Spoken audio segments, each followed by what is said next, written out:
আসসালামু আলাইকুম ওয়া রাহমাতুল্লাহ। আমাদের মুরগির জন্য আমরা একটা খাঁচা তৈরি করব, মানে বড় খাঁচা তৈরি করব। সেই জন্য আমরা কিছু নেট কিনব। তো আমাদের যে স্থানীয় বাজার আছে সেই বাজারে আমরা আসলাম কিছু নেট কেনার জন্য। আমাদের এই বাজারটা আমাদের বাড়ি থেকে প্রায় 3.5 কিলো দূরে।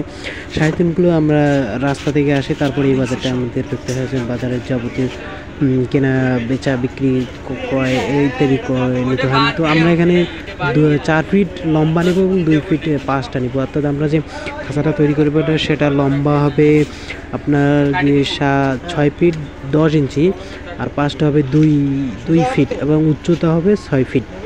আমরা গ্যাপ করে এখানে 4টা খাঁচা বানাবো আর কি, 2টা উপরে 2টা নিচে 2টা রুম আকারে করবো। অর্থাৎ আমাদের মুরগির বাচ্চা বোর্ডিং করব। ফার্স্ট বোর্ডিং হবে থেকে 10 দিন, ওটা ট্রান্সফার হবে দ্বিতীয় বক্সে, ওখানে থাকবে 1.5 মাস। তারপরে থাকবে আরেক জায়গায় যেখানে থাকবে, তারপরে এইভাবে 3 মাস পালন করে আবার মুরগি আমরা দিয়ে দেবো সেল। আর আমরা এখানে মুরগি পালন করব একটাই, সেটা হলো দেশি। কেননা দেশি মুরগি আমাদের ওয়েদার, অর্থাৎ আমাদের দেশে যে ওয়েদার আছে সেটার সাথে তারা সংগতিপূর্ণ রেখে তারা সুস্থ সবল থেকে। আমাদের দেশি মুরগি, হাঁস, গরু, ছাগল যত কিছু আছে এরকম সব কিছু দেশিটা কিন্তু ভালো অ্যাবজর্ব করে, তাদের রোগ প্রতিরোধ করার মতো আলহামদুলিল্লাহ ভালো।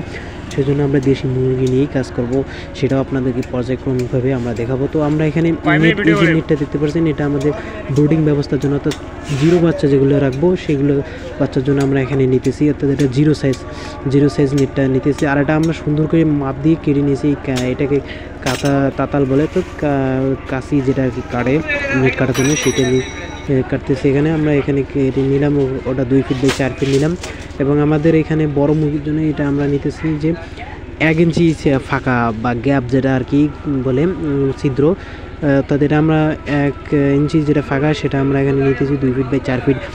এই 1 ইঞ্চিটা নিতেছি কেননা এটা যারা বড় মুরগিগুলো থাকবে সেগুলোর মলগুলো মানে ভালো করে পড়ে যাবে। আর যেটা 0টা নিলাম সেটা শিশু 0 বাচ্চাগুলোর জন্য, তাহলে ওরা তাদের মলগুলো ভালোভাবে পড়বে আর এগুলো পরিষ্কার করতে হবে।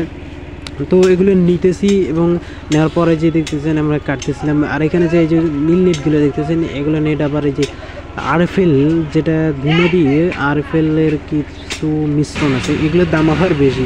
এটা 3 ফিট লম্বা, আর যদি আপনি 1 ফিট নেন অর্থাৎ স্কোয়ার ফিট, এগুলো 50 টাকা স্কোয়ার ফিট। এগুলোর আবার দাম বেশি। তো এগুলো দিয়ে যদি খাঁচা ঘিরে যাই তাহলে তো আমার লস হবে, অর্থাৎ মানে কস্টিং খরচটা বেড়ে যাবে। আমাদেরকে লক্ষ্য রাখতে হবে যে আমরা যে কোনো কাজ শুরু করি না কেন আগে এটা দেখব অল্প পরিসরে করবো, এবং লাভ যদি হয় তখন আমরা বৃদ্ধি করব।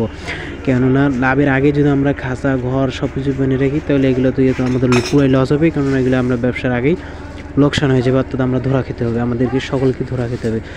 যে তাই আমরা যারা মুরগি পালন করব এগুলো বুঝে শুনে কীভাবে করতে হবে না হবে এগুলো দেখে শুনে তারপরে মুরগি পালন করতে হবে। তো শেড, খাবার, খরচ, ওষুধ ম্যানেজমেন্ট ইত্যাদি আমাদের ভালোভাবে এগুলো দেখতে হবে। তো আমরা এখানে নেটটা 2টা নেওয়ার পর আমরা বেঁধে নিতেছিলাম ভালো করে, যেহেতু আমরা 3-3.5 কিলো রাস্তা যাবো, সেহেতু এখানে বেঁধে নেবো। আর এখানে আমাদের স্কোয়ার ফিট নিচ্ছে 15 টাকা, অর্থাৎ মানে 4 ফিট বাই 1 ফিট নিয়ে নিয়েছিল 50 টাকা, অর্থাৎ আমরা 4 ফিট বাই 4 ফিট নিয়েছি। তাহলে সেক্ষেত্রে আমাদের দাম হচ্ছে 200 টাকা। তো আমি বললাম যে 200 টাকা আমার 10 টাকা কম নেন। তো আমাদের এবং আমাদের জন্য দোয়া করবেন। আসসালামু আলাইকুম ওয়া রাহমাতুল্লাহি তাআলা ওয়া বারাকাতুহু।